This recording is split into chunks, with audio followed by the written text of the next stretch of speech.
Welcome to day 161 of TFIF 365. And today I'm having an aha as I ease into my morning.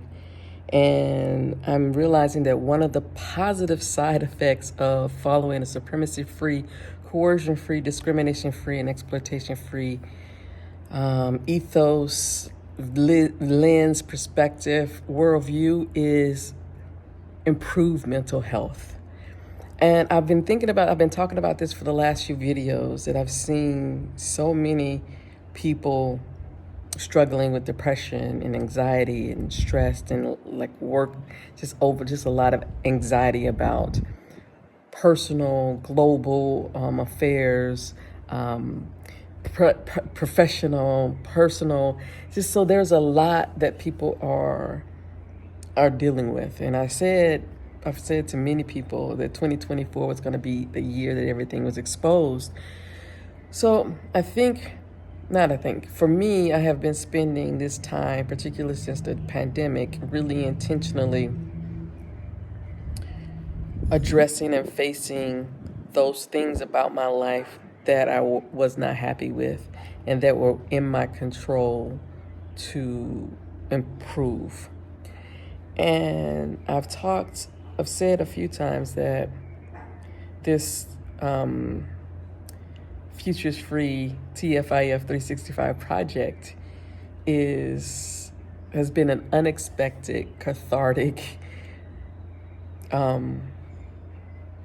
answers that I needed. Has been the platform that I needed, has been the type of engagement that I needed to really improve my mental health in ways that I did not realize that I was a barrier to. So this is not an indictment of anybody else. This is Kim Creighton's lived experience. And this doesn't fit for you, then you do what the fuck you doing for your mental health.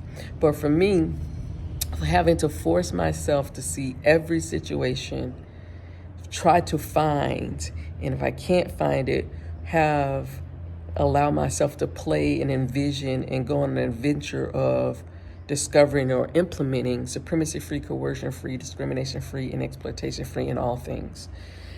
And so even in my relationships, previous relationships, platonic and intimate, I can sit here today and say, now I'm challenged back and forth because, the old thoughts come.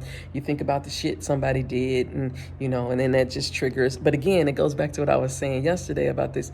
We are perpetual beings living out old traumas and resurfacing and reinfecting old wounds, and we never heal it. And I'm finding out that living supremacy-free, coercion-free, discrimination-free, and exploitation-free, for me, is the best salve that could ever be manufactured in this universe for me healing my internal wounds and loving my inner child. Because I can look back on past relationships, again, platonic and intimate, and whatever was in the moment that happened, whatever I have been playing out years later or what happened, I can let that go. I can figure out a way to understand that the individuals that I was in relationship with were also living out their childhood traumas on themselves and me, and I was collateral damage, right? And as I was doing to them. And so it forces me to question, it forces me to take responsibility, it forces me to hold myself accountable. All these things that we say we want other people to do for us as they act upon us, I can do it for myself. And so I now have very strong boundaries where I can spot right away when a situation has the potential to lead me in a place where I cannot be supremacy-free, coercion-free, discrimination-free, and exploitation-free. And again, that's me taking responsibility. It's not saying anything about the people in the space or what's going on. It's how I respond. Again, I always talk about putting space between my trigger and my response. So yeah, I did not realize that improved mental health in a really visceral, rooted in my gut way, not some surface shit, not some, talk therapy, take a pill here or there, but some fundamental I feel that my brain has changed. I feel that my cells vibrate differently.